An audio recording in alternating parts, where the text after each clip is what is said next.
20th of Jamad al-Thani,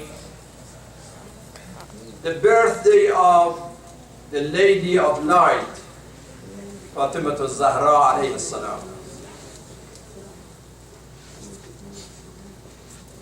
A lady who lived in this world for a short time, but her life was so meaningful and so productive. And she showed the power of spirituality of Lady of Faith. To the point that that famous sentence from the Holy Prophet, Fatima tu bad'atu minni. She is part of my being. And he's not talking about the physical connection which is normal between father and daughter. He's talking about that spiritual light, the purity, the power of morality of this lady, that without that power, the prophethood was not completed.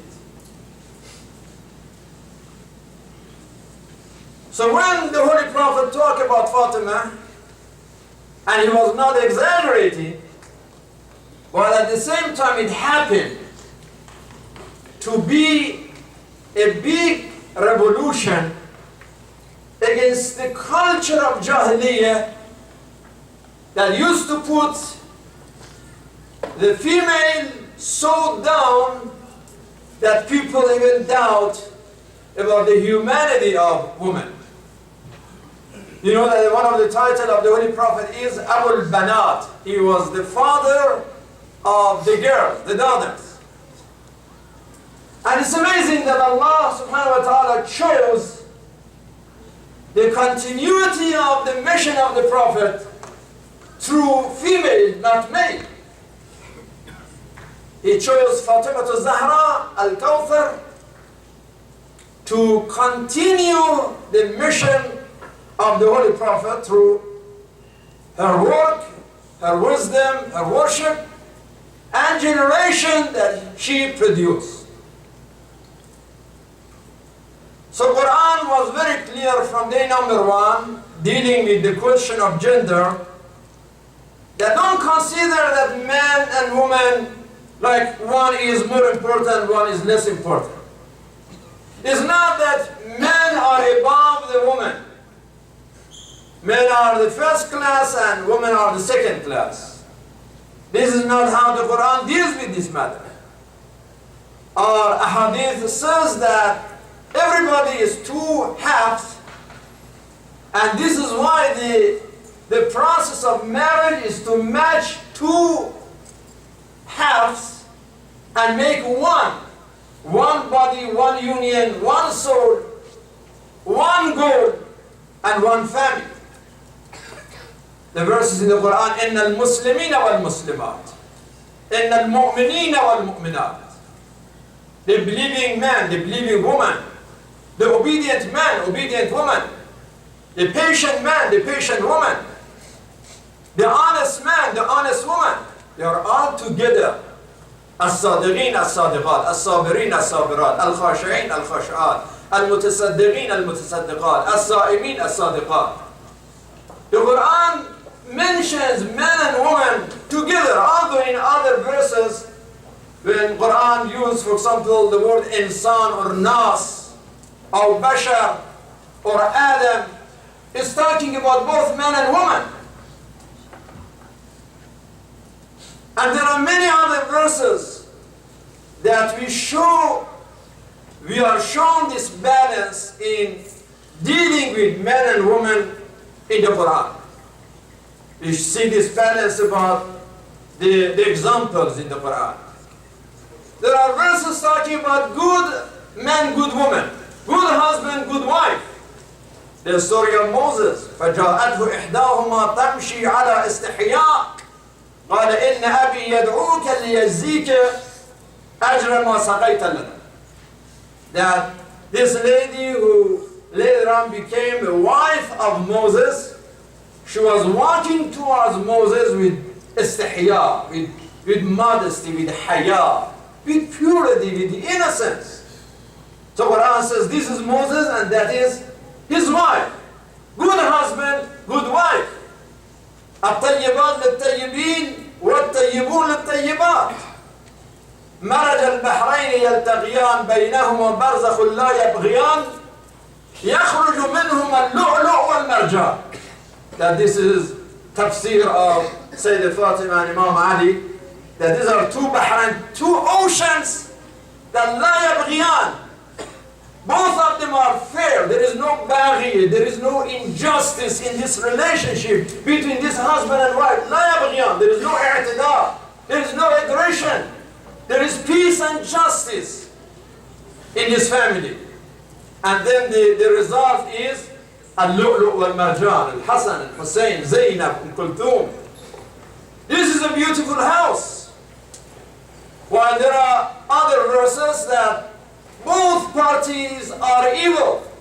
Bad husband, bad wife. تبت يد أبي لهب وتب. And at the end, وامرأته حمالة الحطب. That may the hands of Abu Lahab be ruined. Not only him, but his evil wife, who was bringing the fire of fitna and corruption to the community. Then the Quran gives us the third example, that the husband is good, but the wife is bad. ضرب الله مثلا للذين كفروا امرأة نوح وامرأة لوط كانتا تحت عبدين من عبادنا صالحين فخانتهما.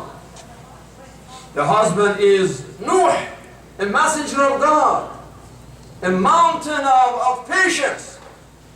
But then the wife betrayed the husband. And also in the case of Lut, the husband is perfect, he's a prophet of God, but the wife is evil.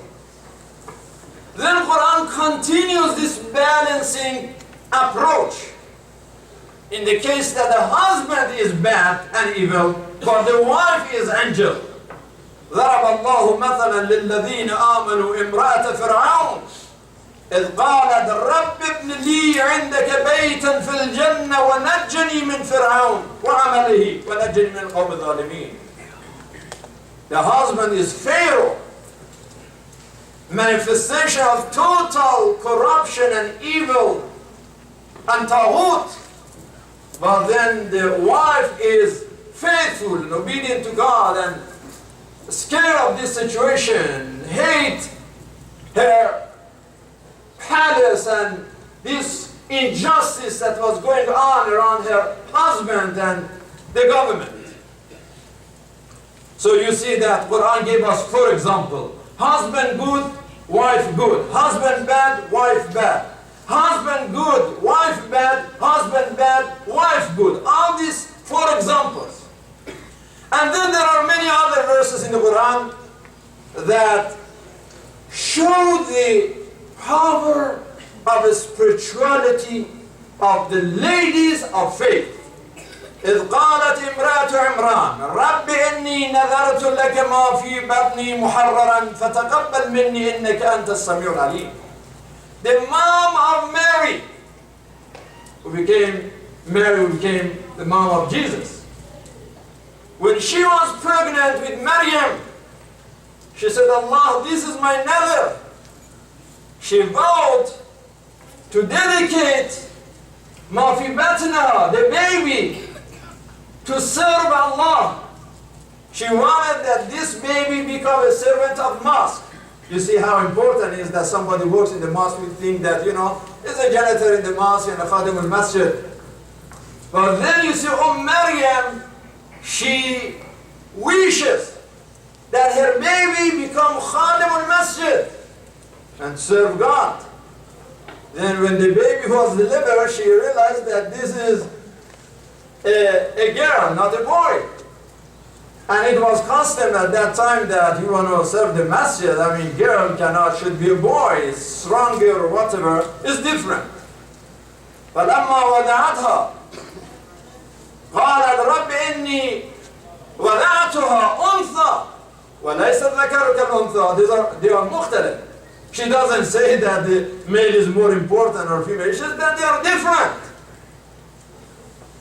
While I made another, but still Allah accepted her nether. فَتَقَبَّلَهَا رَبُّهَا بِقَبُولٍ حَسَنٍ وَأَنْبَتَهَا نَبَاتًا حَسَنًا وَكَفَّلَهَا زَكَرِيَّا. She dropped her baby girl to the temple where Zachariah, the prophet, was in charge of that house of worship. And she said, this is my vow. I made this nether that my baby should be khadim of Bayt Allah. And Zachariah accepted, and he said, no problem. She left Maryam in the mosque, in the mihrab. But look at the miracle.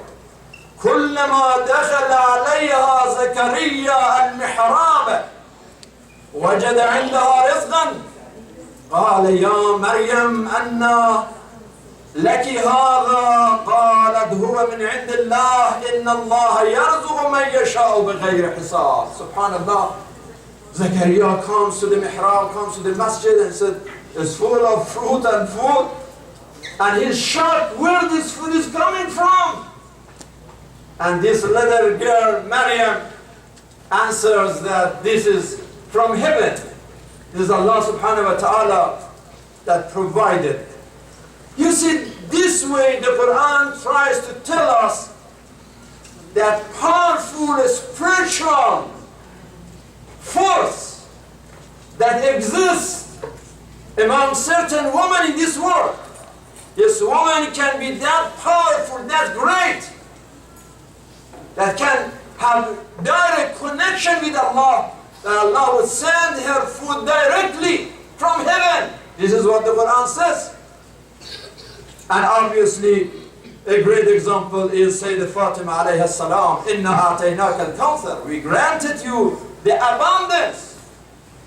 Kawthar means the absolute khair, absolute goodness, absolute blessing with one girl.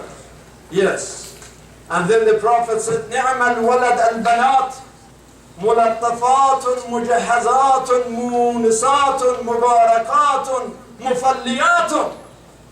So generally, the baby girls, they are more helpful, they are friendlier, they are more blessing, they are more loving, they are in more solidarity with the family. There is hadith that if you raise 3 girls, وَجَبَتْ لَهُ الْجَنَّةِ, you go to heaven.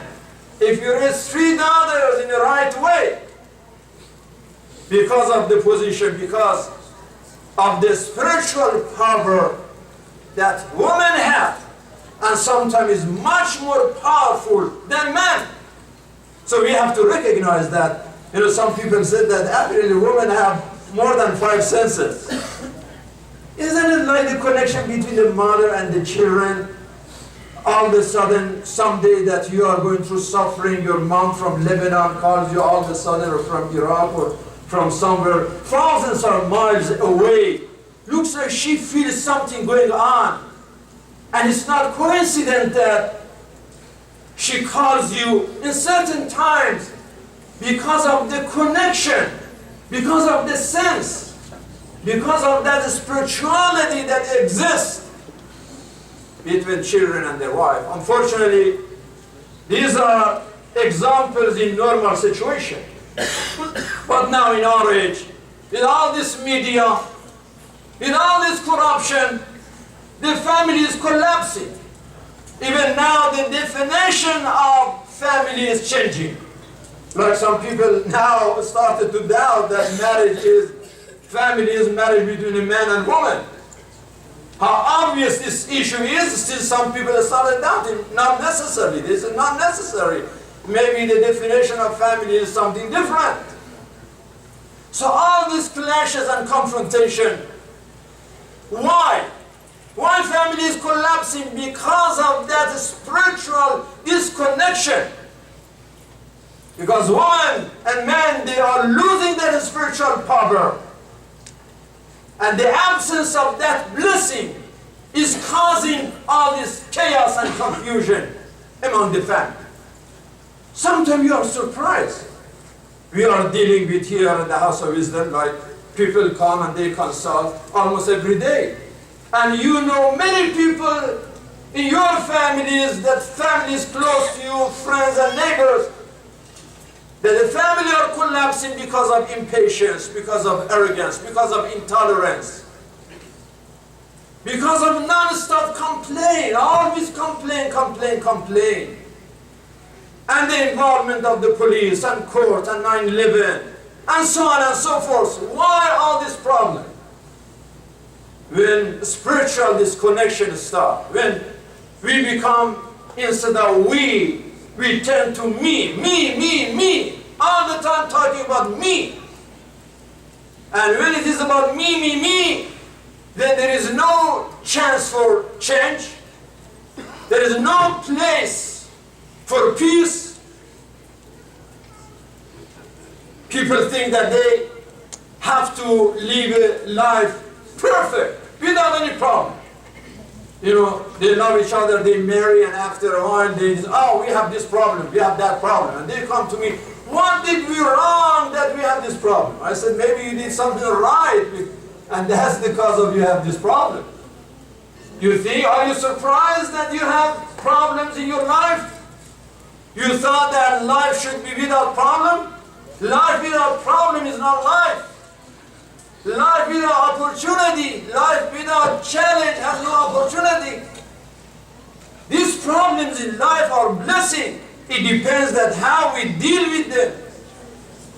But if we go with greed and selfishness and mean policy, then we have no chance and we leave no place for peace and harmony, for compassion, for love, for forgiveness, for flexibility, for fairness.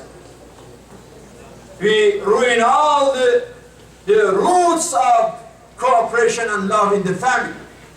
Some people never learn to smile in their life. Can you imagine? They never smile. And they think even smiling is something haram. And they forget that sometimes this smiling is so powerful. When you smile, you create so much energy and light that you can change the whole atmosphere. You bring so much power just with your smiling. So you can be serious, but at the same time smiling. You shouldn't be like moody and crazy and thinking that I'm responsible, I'm serious, I shouldn't smile at all. In smiling you can remove this stress and you can remove this depression and you can bring rest and relax in your soul. We have an application in the House of Wisdom has 100 questions that usually when people want me to cut the kitab, I said we have an application, this is the premarital conditions that husband and wife, they ask each other 100 questions. Nobody is interested even to read that paper. Because they love each other and say, oh, she's beautiful, he's handsome. And they think that they can live together forever just because she's beautiful. Well, for a while the beauty, keeps you for a while. But after a while, it is finished and there are other things that you need to continue your life. It's not just appearance anymore. So they don't start with this knowledge, they don't want to read their questions, but then 2 months later and 6 months later, they spend so much time to fix the problems that they could avoid to begin with. So when we go to the Quran does tell us that the women are blessed with a special spiritual power that sometimes this is even stronger than men. But then the women, they have the choice of using this spiritual power in the right way or the wrong way. They can be like Fatima Zahra, Sayyida Maryam alayhi salam, or it can be min sharri nafathat fil uqad. It can be also negative. The Quran, when it talks about shaitan, it says, Inna kayda shaitan kana da'ifa. The conspiracy of shaitan is weak. But when the Quran talks about certain women, It says, إِنَّ كَيْدَهُنَّ عَظِيمٌ. Wow, their conspiracy is so azim. Even Shaitan was weak, but now in the كَيْدَهُنَّ عَظِيمٌ. That means that they have this spiritual power. It depends on how they can use it.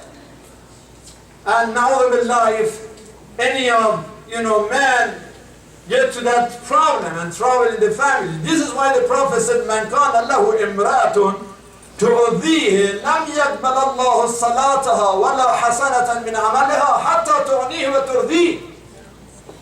And another, that this riddle, the satisfaction of the husband is that there is a woman that bothers her husband all the time. Allah is saying, the Prophet is saying that she makes sure that Allah doesn't like this behavior and doesn't pay attention to this lady. That's the biggest punishment if Allah doesn't pay attention to her. And on the other opposite, the Prophet said, "Man sabara ala su'i khulqi imra'atihi بكل مرة يصبر عليها من الثواب ما أوتي أيوب على بنائه." So to that extent that, when you show patience in that situation, Allah said, "Ya abdi ana uhibbuk kama uhibbu Ayyub," and I give you the same reward that I gave to Ayyub. So our tradition, they try to bring this balance. Like then the Prophet said, إِذَا ارْتَقَى الرَّجُلُ إِمْرَأَتَهُ أُجْرًا إِنَّ الرَّجُلَ لَيُوجَرْ فِي رَفْعِ اللُّقْمَةِ عَلَى فَمِ إِمْرَأَتِهِ. He says that even if you bring some water for your wife and take a gesture of romance or love or whatever, and take some food and put in her mouth, you are getting ajr wa thawab for doing that. It's just we are trying to bring just closeness and understanding. The ladies that we are celebrating her birth, Fatima Zahra alayhi salam, when she passed away, Imam Ali said, "Wallahi, ma aghlabatni wala asad li amran, wa kuntu anzur ilayha fatankashifu an al-humum wal-ahzan." Anytime Ali was under stress, anytime he is sad, just looking at the face and behavior of Fatima Zahra put an end to stress and depression of this great husband. That's how Imam Bakr alayhi salam said, "La shafi'a lil mar'ati anjah 'inda rabbaha min ridha zawjaha." The best thing for a wife in the eyes of Allah subhanahu wa ta'ala is when she made her husband happy. This is the biggest sawab, and the biggest reward. Nothing bigger than that. إذا صلت المرأة خمسها وصامت شهرها وأحسنت فرجها وأطاعت بعلها فلتدخل من أي أبواب الجنة شاء. Sometimes, and I don't have too much time, the problem is because of hijab. Some husbands, they don't want their wife to have hijab or opposite. And I will talk about this issue one time, but brother and sister, when libas al-taqwa, the best hijab is al-hijab al-dakhili, the internal purity, libas al-taqwa. That is the best. And this hijab is not only for women, it's for men too. Allah first talks to men, وَلِّ الْمُؤْمِنِينَ, the believing men, يَغُضُّ مِنْ أَبْصَارِهِمْ, control your eyes, وَيَحْفَظُوا فُرُوجَهُمْ. Then Allah says, وَقُلْ لِلْمُؤْمِنَاتِ يَغْضُضْنَ مِنْ أَبْصَارِهِنَّ وَيَحْفَظْنَ فُرُوجَهُنَّ. Hijab doesn't mean segregation between men and women. Hijab is not an obstacle for the progress of women. Fatima Zahra showed that the real meaning of al-hijab. Hijab is not oppression and slavery. Hijab is not backwardness. Hijab is a sign of Islamic identity and a sign of protection. Is an Islamic choice, a right choice. It's not force on women, but this is the biggest and the best option that they have, and it was a sign of civilization, not backwardness. Even if you look at the Roman Empire and Iranian Empire, the women at that time, even they had observed the hijab. This was a sign of being a first class and civilization. It was not a sign of backwardness.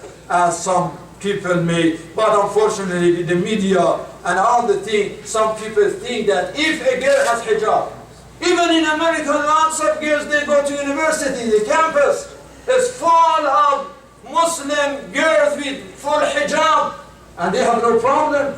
Yeah, there are some Islamophobia here and there, but in general, hijab is becoming part of the culture of even United States, part of the society. So the Muslim girls shouldn't feel that hijab may put them down. But unfortunately, because of the media and this culture, there is so much of confusion about these Islamic values. Hijab is part of that spiritual power that can make our daughters and our girls strong in community and in society. I want to conclude, brothers and sisters, with some of this news that every morning that we wake up and we say, let me check the news, let me check the news. Is there anything promising in the Muslim world? And unfortunately, every morning you go and you check the news, all you hear about war and explosion and crime and death and destruction. And now there are shayateen and criminals who are not satisfied with killing people. Now they are going to the shrine, what you heard in Syria. الاعتداء على ضريح الصحابي الجليل حجر بن عدي. 1400 years ago, this companion of the Prophet was killed by the Zalimin of his time. And now these criminals, they go and they destroy the shrine and they put a bomb in the shrine. And they said that we took the janazah and we put it in an unknown place. And they themselves acknowledge that the body was as fresh like the body was buried yesterday. We don't know whether it's right or wrong. It's not impossible because Hujr was a martyr and it matches with what faith, but when we hear it from these criminals, we don't know whether they are telling the truth or not. But they said that they took the janazah and they destroyed the shrine. This is Islamic art, this is our sign of civilization, this is our culture, this is our history. And you are destroying everything. And you say, well, because the Shi'a used to come here and pray. Oh, now you make it like a Shi'a and Sunni. I like what Ayatollah Khamenei said, that neither the government of Syria is Hukuma Shi'ia, Bashar Assad and his government, they are not Shi'a. And nor those who involve in terrorism, those criminals, they are not Sunni either. So the government is not Shia, and those criminals on the part of the opposition, they are not Sunni either. So it's not about Shia and Sunni. As Bahrain is not about Shia and Sunni. It is about evil, it is about domination, it's about power. It's about colonialism, it's about farriq taso. It's about disunity among the Muslims, and now they made another threat that they may do the same crime about Sayyida Zainab alayhi salam, to destroy the shrine of Sayyida Zainab. And we heard the reaction from Sayyid al-Muqawama, that what he did and what he said. When we hear one bomb here was exploded, 2 or 3 people died, and we all condemn. But then none of those media and no one else in this world would condemn thousands of people who are dying every day as victims of all this criminal explosion in Iraq, in Syria, in some other places. We pray to Allah subhanahu wa ta'ala for wisdom, for understanding, for peace and justice, for unity among the Muslims.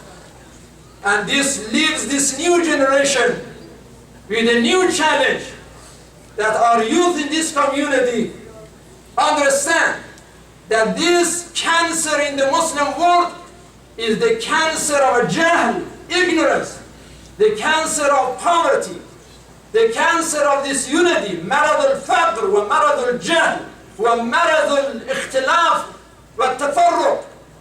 And you, new generation, with education, with wisdom, with commitment, with hard work, are going to fight the disease of ignorance, the disease of disunity, and disease of poverty and racism, inshallah. Bismillah ar-Rahman ar-Rahim. والعصر إن الإنسان لفي خسر إلا الذين آمنوا وعملوا الصالحات وتواصوا بالحق وتواصوا بالصبر. صدق الله العلي العظيم.